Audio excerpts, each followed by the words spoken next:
When I do celebrate 14 अगस्त तो मुझे कहा जाता है कि तुम 15 अगस्त को सेलिब्रेट करो ना। मुझे मेरे कलीग्स कहते थे अबे यार तेरी टीम जीत रही है, तो मैं कहता था भाई मेरी टीम कैसे जीत रही है, मेरी टीम तो इस वक्त हारने लगी है। हमें कहा जाता था कि तुम मुसलमान क्यों नहीं हो जाती, अगर तुम्हें ऐसा लगता है कि ये तुम्हारा रिलीजन अच्छा नहीं है, देखो हर जगह लिखा भी हुआ है, तो तुम हमारे मज़हब में आ जाओ ना। वो कहते हैं जहाँ से आए हो चले जाओ। भाई हम लोग कहाँ से आए हैं, मतलब ऐसा तो नहीं है ना किसी ने डाउनलोड किया है हमें।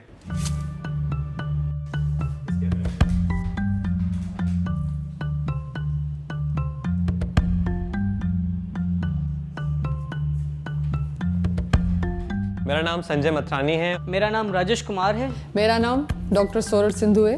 मेरा नाम प्रहमंगी है। मेरा नाम डॉक्टर राजवंती कुमारी है।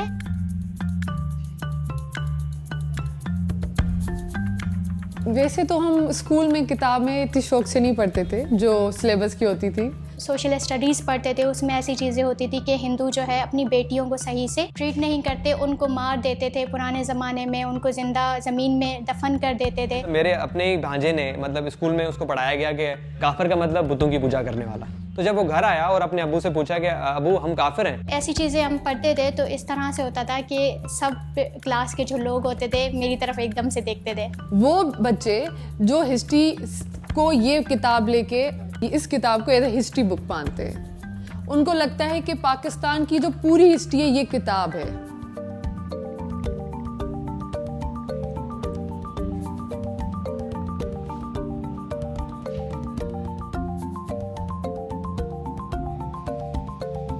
मेरे पास मुताला पाकिस्तान बुक है और ये 11वीं और 12वीं जमात के लिए है। पेज नंबर 33 पे ये लिखा हुआ है, इंसानियत दुश्मन हिंदुओं और सिखों ने हज़ारों बल्कि लाखों औरतों, बच्चों, बूढ़ों और जवानों की इंतहाई बेदर्दगी और संगदिली से कत्ल किया और बेआबरू किया।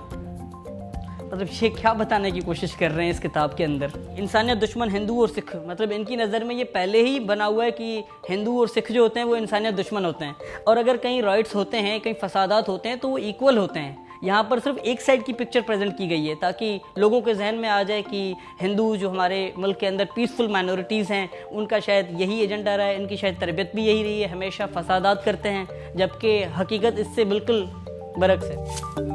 बदकिस्मती से मेरे पास जो है ना वो माशरती उलूम की किताब पढ़ी हुई है जो 8वीं जमात के बच्चों को पढ़ाई जाती है और हमने पढ़ी भी थी। एक मज़ेदार चीज़ लिखी हुई है कि मायूसी और बदली के इस दौर में मुसलमानों ने हिंदुओं की सियासी तहरीकों का साथ दिया। मकसद ये था कि किसी न किसी तरह अंग्रेज़ की गुलामी से निजात मिले, लेकिन हस्बे आदत हिंदुओं ने मुसलमानों के साथ हर जगह धोखा किया।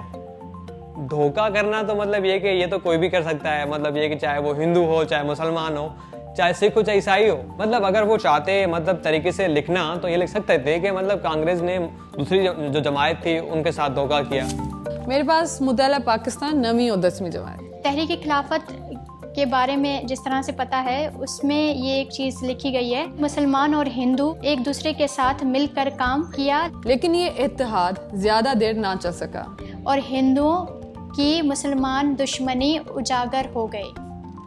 मैं मुसलमानों की दुश्मन कैसे हो सकती हूँ? जिस कंट्री में मैं रही हूँ, मैं मुसलमानों के साथ पली बड़ी हूँ, उनके साथ मैंने अपने त्यौहार सेलिब्रेट किए हैं, उनकी मैंने ईद सेलिब्रेट की है, वो कैसे मतलब हमारी दुश्मनी हो सकती है? मेरे दोस्त हैं जो वो सारे मुस्लिम हैं, वो मेरे रिलीजन की रिस्पेक्ट करती हैं, मैं उनके रिलीजन की रिस्पेक्ट करती हूँ। बहुत से हिंदू थे जिन्होंने पाकिस्तान बनने के बाद भी काम किया। हमारे बहुत सी हॉस्पिटल्स हैं जो हिंदुओं ने बनवाई।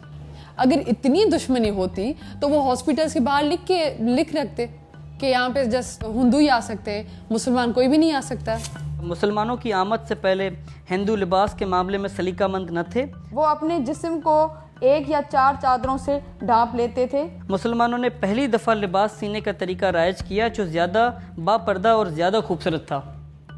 मेरे हिसाब से लिबास का कोई मज़हब थोड़ी होता है, किसी मज़हब की कोई यूनिफॉर्म नहीं होती। कपड़ों का ताल्लुक आपका कल्चर, आपकी तहजीब, आपके मुआशरे से ताल्लुक रखती है बात। मुझे जो कंफर्टेबल लगेगा मैं वो पहनूंगा अपनी वेदर के हिसाब से, और जिस ओकेजन पे या जिस मौके पे जो चीज़ पहनना चाहूँ तो वो मेरा राइट बनता है, फ्रीडम है मेरी। इसी बुक के पेज नंबर 2 पे यहाँ पर लिखा हुआ, तंग नजरी ने हिंदू समाज को मफलूज कर रखा था। औरत को फर्वतर मकाम दिया गया था, यानी कि इंफीरियर। क्या लिख रहे हैं ये? हमारे हिंदू मज़हब में औरतों को इतने हकूक़ हासिल हैं शायद ही कहीं हासिल हो। हम 5 बहनें हैं तो हमारी फैमिली में ऐसा कभी नहीं हुआ।